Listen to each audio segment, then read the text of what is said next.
Bonjour à toutes et à tous, je vous retrouve pour un tuto carterie avec le nouveau tampon Danseuse étoile et un fond au spray Lindy's.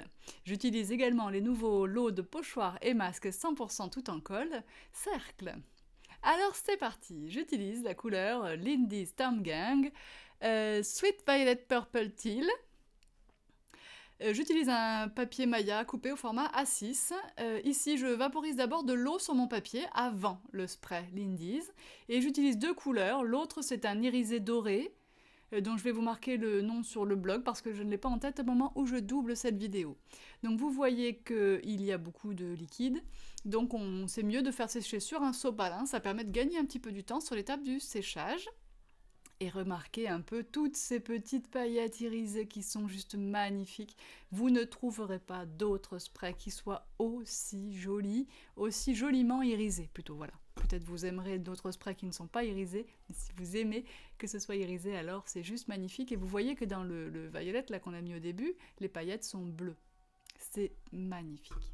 Je prends donc un cercle de mon lot de pochoirs et masques cercle que vous pouvez trouver dans la boutique en ligne. Je prends un crayon Distress et je passe comme ça autour en faisant un petit ombré en bas, c'est-à-dire une petite zone un peu plus large. Voilà. Et maintenant, pour que ce ne soit pas trop net, parce que c'était ce que je voulais pour cette carte, on pourrait faire différemment pour d'autres cartes, j'étale un petit peu avec mon doigt, de façon à diffuser un petit peu autour de la contrainte du cercle qu'on avait juste avant. Je ne sais pas si c'est très français ce que je vous dis là, mais en tout cas je vous le dis. Et puis j'essuie quand même assez rapidement mon crayon Distress sur mon masque, parce que ce sont des petits produits qui deviennent complètement permanents au séchage, donc c'est mieux d'enlever tout de suite. Ici, je prends Fossilized Amber et je fais pareil. Vous voyez que c'est quand même assez couvrant, c'est à la fois translucide, c'est impacté par la couleur du dessous, c'est certain. Si j'utilisais Fossilized Amber sur du blanc, j'aurais pas tout à fait cette couleur, mais c'est quand même relativement couvrant. Ça n'est pas juste un subtil mélange entre le violet du fond et le jaune du dessus.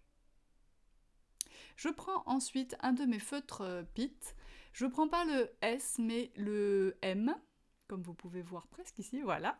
Par contre, vous faites attention parce que il faut vraiment pas trop appuyer pour pas risquer de boucher votre mine de stylo avec le gras du crayon Distress.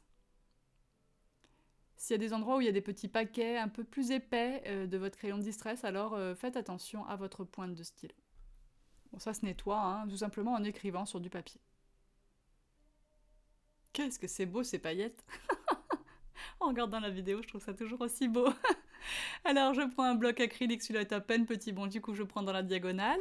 Je fais cette bordure bulle que nous avait décidé Isabelle l'année dernière.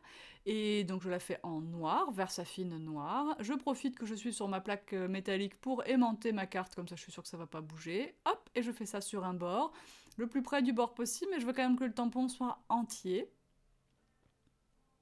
Voilà.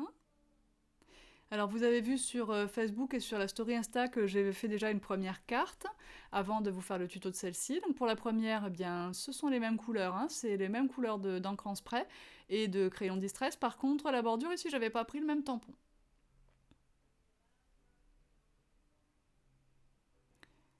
Voilà, je décide d'user ici, hop, seulement de ce côté-là. On continue en réalisant un petit pochoir losange. Alors moi j'utilise une pâte que je teste qui m'a l'air vraiment très très bien. Bon, j'espère qu'elle va vite rentrer en stock chez le fournisseur pour pouvoir vous la proposer. En attendant, vous pouvez faire avec n'importe quelle pâte à structure. Si vous mettez de façon assez légère, vous verrez que la pâte à structure va absorber la couleur du papier, la couleur finalement du spray. Donc la pâte à structure ne va pas rester blanche comme elle est là. J'en ai mis à peine trop là, j'avais fait un peu mieux pour la première carte. Là ça va un peu loin je trouve mon motif, mais bon, c'est pas très grave. Et enfin si vous mettez, plus vous mettez fin et plus vous verrez la couleur du support dans votre pâte, et plus vous mettez épais et moins ça remontera jusqu'en surface de votre pâte. Voilà. Bon, on peut toujours gratter un petit peu ce qu'on met en trop, mais celle-ci a l'air quand même de bien rester dans le papier. La grunge paste se gratte mieux par exemple. Alors, et on nettoie tout de suite tous ces éléments parce que ça sèche quand même assez vite aussi ces produits-là. Donc un peu d'eau, C'est juste de l'eau, hein, il n'y a pas de produit dedans. Et c'est ma lingette microfibre, donc ce soir elle va aller au lave-linge avec les torchons de la semaine, et puis voilà. À la maison, je parle. Hein. Nous passons maintenant au tampon texture. Donc c'est un tampon qui lui aussi est sorti pendant le live de vendredi. Donc 100% tout en colle, je l'ai dessiné. Et j'applique, vous voyez comment je fais avec ma main, un petit peu comme les rouleaux de buvard dans le temps. Surtout pour avoir des bords qui ne soient pas nets, j'apporte juste de la texture en bas de la carte et sur les côtés des cercles.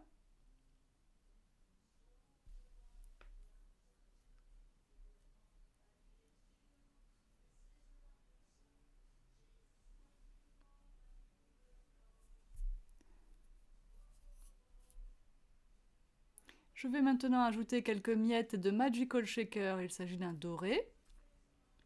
Antique Gold, quelque chose comme ça le nom. Encore une fois, vous retrouverez tout dans l'article du blog sur toutentuto.com. Et vous voyez que je mouille un petit peu, pas trop, jusqu'à ce que la diffusion me convienne. Ici, nous n'avons pas de brou de noix dans les Magical Shakers. Il s'agit juste du mélange de couleurs avec un peu de poudre de mica, mais pas de brou de noix comme vous auriez pu retrouver dans les infusions. J'aurais tout à fait pu mettre des infusions aussi ici, mais je n'en avais juste pas envie. Alors, nous revoilà sur notre planche de verre et nous allons tamponner notre petite danseuse étoile. Vous voyez que je sors ma Versafine parce que je souhaite lui donner un petit effet encore plus rêveur en utilisant l'aquarelle. En réalité, je me suis demandé ce que je pouvais utiliser pour garder la transparence du tutu, ce qui ne pose pas de problème pour la jolie ballerine parce qu'en fait, on ne voit pas son juste au corps à travers comme on le voit ici. Donc pour celle-là, j'ai vraiment voulu utiliser mon aquarelle en me disant que c'était ce que j'allais pouvoir trouver de plus joli, nuageux finalement. Et je suis encore sur un papier Maya parce que le motif est tout petit, qu'il va y avoir assez peu d'eau. Je prends un pinceau en poil de martre numéro 4, il me semble que je vous l'ai montré. Et ces pinceaux sont vraiment très agréables parce que bon, ils sont faits pour l'aquarelle, la pointe est très fine, on peut réaliser vraiment de tout petits détails. Numéro 4, c'est déjà pas un petit pinceau, et pourtant, je n'aurai pas de problème à faire les petits détails de mon motif ici, tant la pointe est fine. Et d'un autre côté, on retient tellement d'eau avec ces pinceaux qu'on peut travailler une zone relativement large sans recharger. Du coup, on peut vraiment travailler en éclaircissant sa teinte finalement, puisqu'au fil de l'utilisation, on va avoir une teinte de plus en plus claire. Donc les godets d'aquarelle, vous les retrouvez bien sûr dans la boutique. J'ai décidé de vous les proposer à l'unité principalement. Les boîtes vides, malheureusement, ne sont pas encore disponibles chez Royal Talens. Elles vont certainement pas tarder, mais il faut maintenant que je puisse repasser une commande. Donc ça, voilà. Ça fait déjà 2 fois que je les commande et qu'elles ne me sont pas livrées. Alors pour la teinte chair, je m'en étais créé une. Avec un marron clair, un petit peu de jaune et un tout petit peu de rose. Et comme il m'en reste ici dans la palette, eh bien je la reprends. Effectivement, je ne vous montre pas ici comment je la crée. J'ai utilisé des mélanges qui me paraissaient... Enfin, des couleurs qui me paraissaient être contenues dans une teinte chair. Donc voilà, j'ai utilisé un peu de blanc aussi dans cette teinte, du blanc couvrant, qui n'était pas dans cette palette au départ, que j'ai ajouté à l'unité en plus. Alors le petit papier bleu, là, je vais le garder soigneusement, jusqu'à ce que je me sois fait mon nuancier, parce que sur le papier est mentionné l'opacité de la couleur, sa résistance à la lumière, surtout les pigments qui sont dedans, donc le nombre déjà de pigments et puis leur nom. Et donc ça, je le marquerai soigneusement sur le petit carton, je vais faire ça sous forme de tag, quand je ferai mon nuancier à l'aquarelle. Alors, je ne prends aucun soin particulier, je ne fais pas des dégradés de fou, c'est un tout petit motif, et ça n'est pas ça qui compte dans mon projet ici. Donc, voilà, je vais quand même assez vite. Je vais quand même effacer la petite tache marron de la couleur des cheveux que j'ai fait sur son visage. Je gomme un petit peu les traces d'auréole ici sur son juste au corps. Là, simplement en rajoutant un petit peu d'eau sur mon pinceau, ça m'a suffi à remettre tout ça en ordre.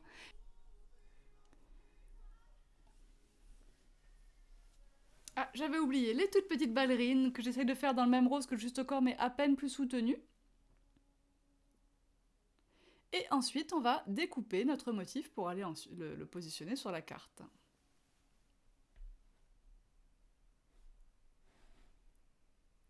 Je prends soin, cette fois-ci, alors que j'avais fait différemment pour la première carte, de couper sur le trait noir, et je passerai mon feutre Pitt à point de pinceau le long de mon découpage, une fois celui-ci terminé.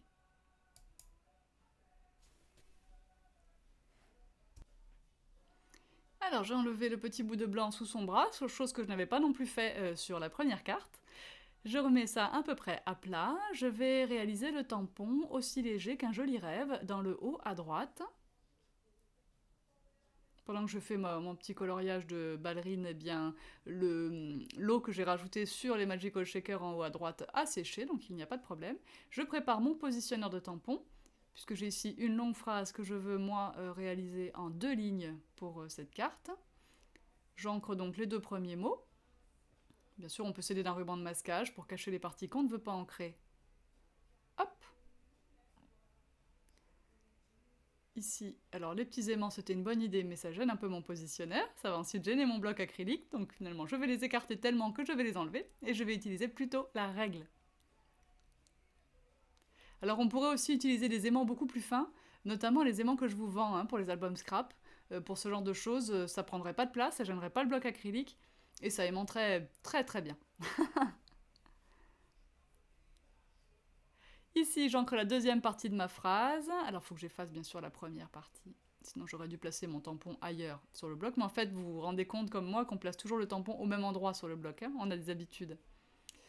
Et hop, je place ici ma phrase. C'est tellement facile d'être sûr de la positionner comme il faut. Donc c'est là que je vous dis, en fait, pour ma carte, pour pas qu'elle bouge, eh bien, je vais utiliser la règle aimantée qui est fournie sur notre plaque métallique. Comme ça, je tiens la carte en place, elle ne bougera plus, mon devant de carte. Hop, c'est sûr. Et ça, c'est bien pratique. Alors, je testerai l'idée qui consiste à coller une bande magnétique à l'arrière du positionneur de tampon. Ça pourrait être une bonne idée si c'est suffisamment puissant. Et ça m'a été transmis par je ne sais plus qui, je suis vraiment désolée. N'hésitez pas à vous signaler ici pendant le live de vendredi soir. Voilà pour le aussi léger qu'un joli rêve. On aurait pu décider d'embosser. J'ai vraiment voulu rester dans quelque chose de très doux. Ici, le support n'est plus poreux vraiment à cause des sprays, donc l'encre Versafine est un petit peu lente à sécher. Faites bien attention de ne pas passer vos doigts. Je coupe des petits morceaux de mousse en petits pour mettre sur les bras de ma danseuse étoile. Et comme on n'est plus dans le cadre, eh bien, je vais couper cette étape. Je vais maintenant pouvoir monter ce devant de carte sur un papier noir. Je trouve que ça lui convient très bien pour la faire ressortir. Je vais m'aligner sur le côté le plus long. C'est le moyen le plus sûr pour coller droit. Alignez-vous sur le côté le plus long de votre carte et ça sera vraiment un gage de sécurité. Si vous vous alignez par exemple sur la partie haute ici, vous avez plus de risque de ne pas être droite à la fin. Donc on laisse la colle bien prendre. Ensuite, je vais couper le reste. Alors j'ai un doute sur l'équerrage de mon papier. Quand je place ça dans la guillotine, j'ai pas l'impression que mon papier soit vraiment bien équerré de partout. C'était une chute que j'ai prise dans la boîte de chute. Je vais donc préférer utiliser ma règle et mon scalpel sur ma plaque de verre plutôt que de couper là et d'avoir ensuite un décalage. Il n'y a pas plus ralent que de tout abîmer, enfin d'avoir vraiment un défaut sur les étapes de la fin. Donc là, je m'aligne au bas de ma carte, histoire d'avoir quelque chose de bien parallèle ici. Et comme de toute façon le bord gauche, eh bien je l'ai vieilli, je vais pouvoir rattraper ici. Ça ne sera pas visuellement dérangeant d'avoir un écart en haut et en bas puisqu'il y a un bord travaillé et vieilli. Et donc, j'ai marqué 11 cm en haut, 11 cm en bas, je relie mes 2 points, et voilà, mon devant parfaitement équerré. Je vais maintenant pouvoir faire la base de la carte, donc la partie qui est pliée. Vous voyez quand même que c'est beau, je répète, mais voyez les paillettes bleues au fond du tube, elles ressortent bien ici. Je me répète, mais voilà. J'avais utilisé un papier violet pour la première carte, je suis ici sur un papier à mélanger, je crois. C'est français ça? Oh, je sais plus. Toujours du basil en tout cas. J'ai fait mes petits repères pour couper et pour plier. Et hop, on coupe. Et comme ça, j'ai mon devant de carte ma base de carte qui est parfaite. Je vais pouvoir coller mon fond de carte dessus. Hop, je range un peu. Vous savez pourquoi? Parce qu'en fait, je cherche le plioir. Et il est à sa place, mais je l'ai pas senti dans le tiroir. Hop, hop, hop, hop, hop, vous me voyez tout ranger à vitesse grand V. Mais je retrouve le tiroir, hein. Et le plioir d'ailleurs, parce que le tiroir, je l'ai pas perdu quand même, j'en suis pas rendu là. Allez, on repart avec la colle à pointe fine, et on colle généreusement. Et ça sera parfait. Voilà, voilà. J'espère que ce tuto vous a plu, je vous mets les photos en gros plan. Je vous mets l'article sur toutentuto.com, n'hésitez pas à y aller. Tous nos tutos sont sur toutentuto.com alors que tous nos tutos ne sont pas sur YouTube. Il y a des tutos qui ne passent pas par YouTube et des infos qui ne passent pas par YouTube. Donc allez voir toutentuto.com et puis si vous voulez voir des projets tout faits pour offrir ou pour vous offrir, vous avez aussi maintenant toutendeco.fr. Moi je vous dis à bientôt pour de prochaines vidéos. Bye bye!